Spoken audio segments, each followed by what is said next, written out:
తెలుగు రాష్ట్రాల్లో 450కి పైగా రోబోటిక్ సర్జరీలు సక్సెస్ఫుల్ గా చేసిన ఘనత మణిపాల్ హాస్పిటల్దే. నమస్తే, నేను Keshav. Welcome to Suman TV. Pushpa 2 cinema release అయ్యి దేశవ్యాప్తంగా రికార్డుల మోత మోగిస్తుంది. మరోవైపు హీరో పుష్పకి మాత్రం ఇక్కడ రీసౌండ్ వస్తున్న పరిస్థితి కనిపిస్తుంది. దీని ఎఫెక్ట్ తెలుగు సినిమా పరిశ్రమ పైన కూడా పడుతుంది. తెలంగాణ ప్రభుత్వంతో చినికి గాలివానగా మారుతున్నటువంటి వ్యవహారం, మరోవైపు బెయిల్ పిటిషన్ విషయంలో కూడా పరస్పర భిన్నమైనటువంటి చర్చలు జరుగుతుండడం, ఇక ఇండస్ట్రీ విషయంలో బెనిఫిట్ షోలు రద్దు, రాబోయే రోజుల్లో టికెట్ల పెంపు లాంటివి ఉండబోవు, అలానే మరికొన్ని కఠినమైనటువంటి నిర్ణయాలు తీసుకునే దిశగా తెలంగాణ ప్రభుత్వం అడుగులు వేస్తుంది. దీనివలన ఇండస్ట్రీ ఖచ్చితంగా లాస్ అవుతుందనేటువంటి ఆవేదన వినిపిస్తుంది. అయితే ఇండస్ట్రీని ఇప్పుడు రక్షించేటువంటి వ్యక్తులు ఎవరు? ఈ సమస్యని ఇరుపక్షాలు కూడా ఎవరికి వారే తమదైన శైలిలో ముందుకు వెళ్తే లాస్ అయ్యేది ఇండస్ట్రీ అనే అభిప్రాయం వినిపిస్తుంది. సో ఇండస్ట్రీ పక్షాన లేదా ఇండస్ట్రీ అవసరాల గురించి మాట్లాడే అవకాశం ఎవరికి ఉంది? ఈ సమస్యను పరిష్కరించేటువంటి సామర్థ్యం ఉన్నటువంటి వ్యక్తి ఎవరు? ఈ అంశం పైన విశ్లేషణ చూద్దాం. మనతో పాటు అనలిస్ట్ చంద్ర శ్రీనివాస్ గారు. నమస్కారం. సో ఇప్పుడు సమస్య అనేది రెండు కోణాల్లో చూస్తే ప్రభుత్వం చెబుతున్న వాదన చాలా బలంగా ఉంది. అలానే అల్లు అర్జున్ చేసినటువంటి వాదనకి సంబంధించి చాలా డొల్లతనం కూడా కనిపిస్తుంది. ఏదైనా కానీ లీగల్ ప్రాసెస్లోకి వెళ్ళింది కాబట్టి అది చట్టం తన పని తాను చేసుకుపోతుంది, ఎవరు ఇన్వాల్వ్ అయ్యేది ఉండదు. కానీ దీని ప్రభావం ఇండస్ట్రీ మీద పడుతుంది, ఇండస్ట్రీ లాస్ అవుతుంది. అటుపక్కన ఆల్రెడీ ఆంధ్రప్రదేశ్లో పవన్ కళ్యాణ్ గారు అరకు లాంటి ప్రాంతాల్లో షూటింగ్లకు రండి అని ఒక పిలిపించారు. తెలుగుదేశం పార్టీ రాష్ట్ర అధ్యక్షుడు క్లియర్గా ఏపీలో సినిమా ఇండస్ట్రీకి మెరుగైన అవకాశాలు ఇస్తాం అంటున్నారు. సో ఇటు చేసి అటు చేసి హైదరాబాద్లో ఉన్నటువంటి ఇండస్ట్రీ ఒక సంక్షోభ స్థితిని ఎదుర్కొంటుంటే ఈ సమస్యల పరిష్కారం గురించి మాట్లాడేటువంటి పరిస్థితి కానీ ఇన్వాల్వ్ అయ్యేటువంటి పెద్దలు కానీ లేరా? ఇది ఇరువురి మధ్య పంతాలు పట్టింపులతో ముందుకెళ్తే నష్టం ఎవరికి? నష్టం మొత్తం ఇండస్ట్రీకే ఉంటుందండి. ఎందుకంటే స్వర్గీయ ఎన్టీ రామారావు గారు తెలుగువారి ఆత్మగౌరవం అని చెప్పేసి ఒక నటుడిగా, మన కృష్ణుడు ఎలా ఉంటాడో తెలియదు, రాముడు ఎలా ఉంటాడో చూసాం. ఆ తర్వాత ఎస్వి రంగారావు అటువంటి గొప్ప నటుల్ని ఇచ్చింది. నటుడు సినిమాలు కాకుండా రాజకీయాల్లో కూడా రాణిస్తాడని చెప్పి ఎన్టీ రామారావు గారు మనం చూసాం. తెలుగువారి ఆత్మగౌరవాన్ని ఢిల్లీ స్థాయిలో ఆయన చూపించిన చొరవ, ఆ తర్వాత చంద్రబాబు నాయుడు గారు ఎదిగిన తీరు, ఆ తర్వాత రాజకీయాల్లో చిరంజీవి గారు ప్రజారాజ్యం పెట్టారు. సరే 12 మందిని ఎమ్మెల్యేని చేశాడు, సెంట్రల్ మినిస్టర్ అయ్యాడు. ఒక ఇండస్ట్రీ గౌరవే కదా. తర్వాత పద్మవిభూషణ్ అయ్యాడు. ఆ తర్వాత నటుడు ఎవరు వచ్చారు? పవన్ కళ్యాణ్ వచ్చాడు. ఈరోజు సక్సెస్ఫుల్గా 100% స్ట్రైక్ రేట్తో దేశ రాజకీయాల్లోనే తన పేరు తెచ్చుకున్నాడు. కాబట్టి ఈ ఇండస్ట్రీకి మనం ఏం చేసామనేది కాకుండా అనేక ప్రభుత్వాలకి సఖ్యతతో ఉన్న వాళ్ళు ఉన్నారు, విభేదించిన వాళ్ళు ఉన్నారు. సరే, దశాబ్దం మనం చూసాం. ఇప్పుడు ఈ పరిస్థితి ఎందుకు వచ్చింది? ఈ 1 yearలో ఈ రాష్ట్రంలో ఈ పరిస్థితి రావడానికి కారణం ఏంటి? ఒక హీరో చేసిన తప్పుకి మిగతా హీరోలందరూ కూడా సంఘీభావంతో వెళ్ళారు. అదే సమయంలో తప్పు ఎక్కడ జరిగింది? కనీసం ట్వీట్ కూడా చేయకుండా రేవతి మృతికి, ఎందుకంటే అభిమానులు లేదే హీరోలు లేరు కదా. మరి అభిమాని చనిపోయినప్పుడు అదే విధంగా స్పందించాల్సిన హృదయం ఈ ఇండస్ట్రీ మొత్తానికి ఉంది. కానీ ఎవ్వరు కూడా చేయకుండా ఆ తప్పుని ఇక్కడ 2 కారణాలు సార్. ఇండస్ట్రీ నాకు ఆ రోజు సహకరించలేదని చెప్పేసి కక్ష పెట్టుకొని వాళ్ళందరినీ తన దగ్గర తీసుకొచ్చుకున్నాడు, బతిలాడించుకున్నాడు. ఎవరు? మాజీ ముఖ్యమంత్రి జగన్మోహన్ రెడ్డి గారు. మరి ఈయనేం చేస్తున్నాడు? చాలా సిస్టమేటిక్గా లీగల్గా కరెక్ట్గా ఉండి చట్టాన్ని విభేదించి ఒక మనిషికి చావు అయినప్పుడు అతను ఎవరైనా ఒకటే అనే ఉద్దేశంతో లీగల్ పాయింట్ పట్టుకొని, ఆ విషయంలో రేవంత్ రెడ్డి గారు మినహాయింపు కాదు. ఇప్పుడు అధికారంలోకి వచ్చిన తర్వాత నంది అవార్డులు ఆగిపోతే ఆయన గద్దర్ అవార్డులు పెడితే అవార్డులు పునరుద్ధరిస్తా అన్నారు.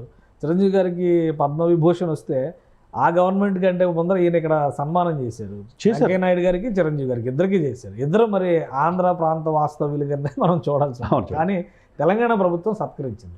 సో ఒక రకంగా ఇండస్ట్రీ వైపు రేవంత్ రెడ్డి గారు ఒక పాజిటివ్ సిగ్నల్ని పంపుతూనే ఉన్నారు మొదటి నుంచి ఉంది. కానీ ఇండస్ట్రీ నుంచి ఆ సఖ్యత లేదా ఆ పాజిటివ్నెస్ అనేది ఉందా? ఇప్పుడు ఎందుకు ఇంత? ఇప్పుడు తప్పు జరిగినప్పుడు ఖచ్చితంగా ఎవరికైనా కానీ ఒకటే చట్టం ఉంటుంది, 1 కాన్స్టిట్యూషన్ కాబట్టి, రాజ్యాంగం ఒకటే ఉంది కాబట్టి ఎవరికైనా ఒకటే ఉంటుంది. అల్లు అర్జున్కైనా కానీ, మీకైనా, నాకైనా కానీ.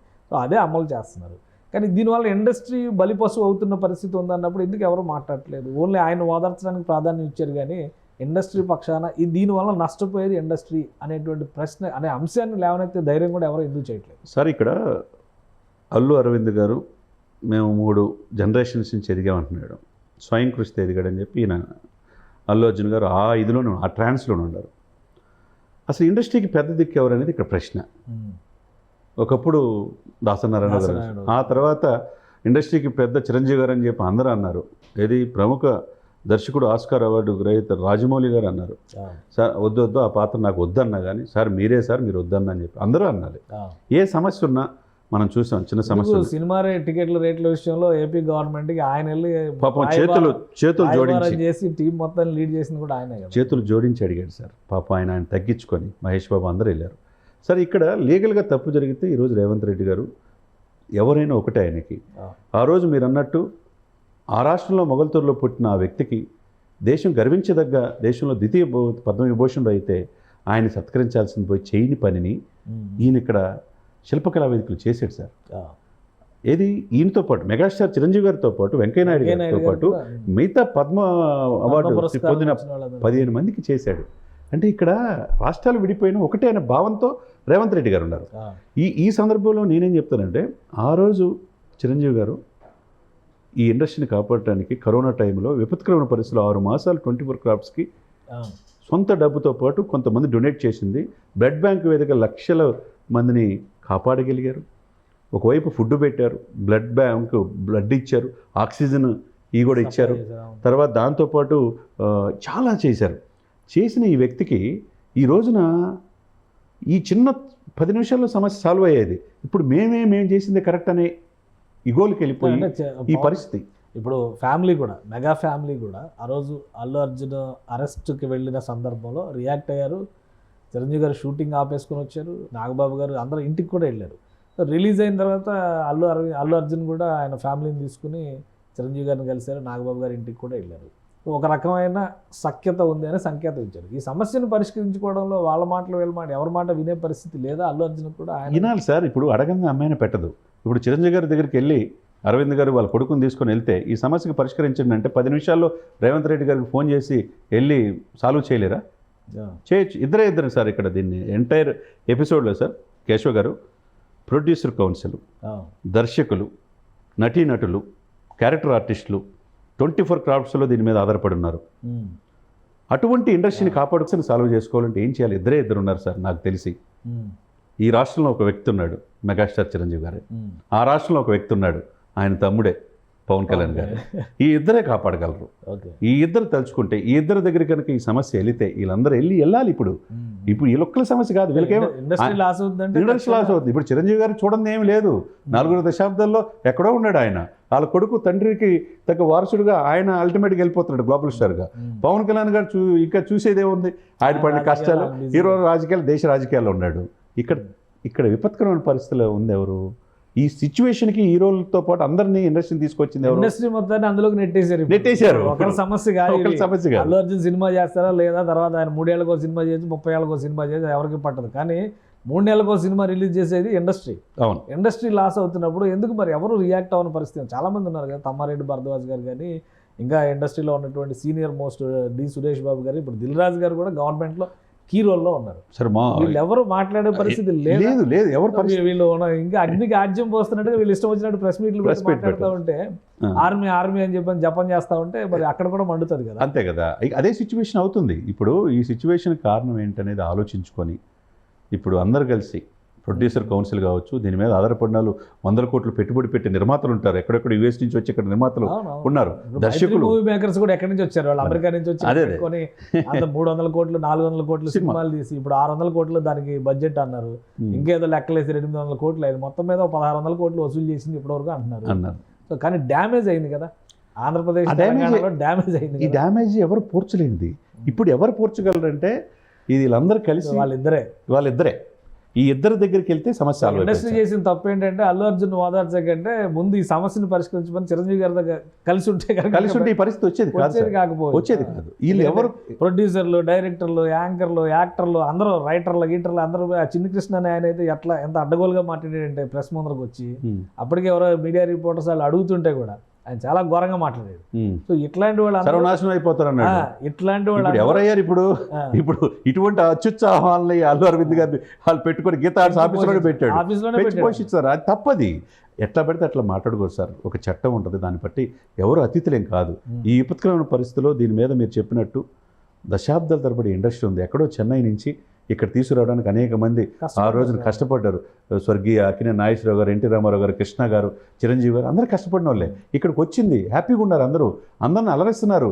ఇప్పుడు ఈ ఆ బాలీవుడ్ హాలీవుడ్ స్థాయిలో తెలుగు ఇండస్ట్రీ టాలీవుడ్ వెళ్తుంది. అవును. అక్కడికి మించి కలెక్షన్స్ వస్తున్నాయి. స్థాయిలో దానికంటే పై స్థాయిలో ఉంది ఇప్పుడు ఇండస్ట్రీ. ఎందుకంటే బాహుబలి కానీ, RRR కానీ, ఇక్కడ నుంచి వెళ్ళిన ఇప్పుడు పుష్ప 1 కానీ, పుష్ప 2 కూడా. అవును. సో ఒక రేంజ్ చూపించినటువంటి పరిస్థితి ఉంది. ఇప్పుడు ఇలాంటి వ్యవహారాలతో మళ్ళీ ఇండస్ట్రీ డౌన్ఫాల్ అనేటువంటి సంకేతాలు కనిపిస్తున్నాయి అని అనుకోవాల్సి ఉంటుంది. 100% ఎవరో ఒకరు పెద్దలు ఇనిషియేషన్. కేశవ్ గారు ఇక్కడ పెద్దరికం తీసుకోవాలంటే వాళ్ళు తీసుకోరు. వాళ్ళకెందుకు, వాళ్ళ పనిలో వాళ్ళు ఉంటారు.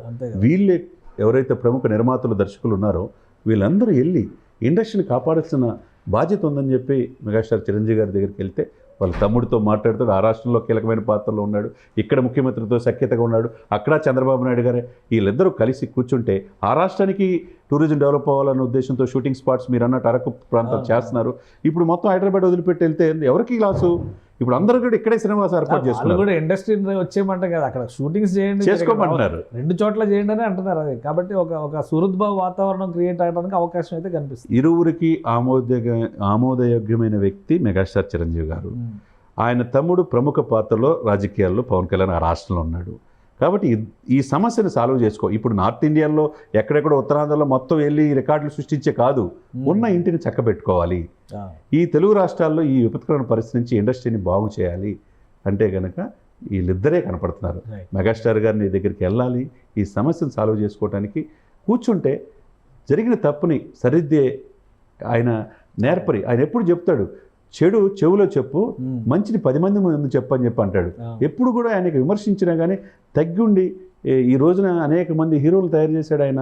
అనేక మంది యువతకు కూడా స్ఫూర్తి, దేశ విదేశాలు అనేక పారిశ్రామికవేత్తలు కాదు ఎంతో మందికి స్ఫూర్తి ప్రదాత మెగాస్టార్ గారు. స్వయం కృషితో ఎదిగాడు. ఆ వ్యక్తి దగ్గరికి వెళ్తే తప్పే ఉంది.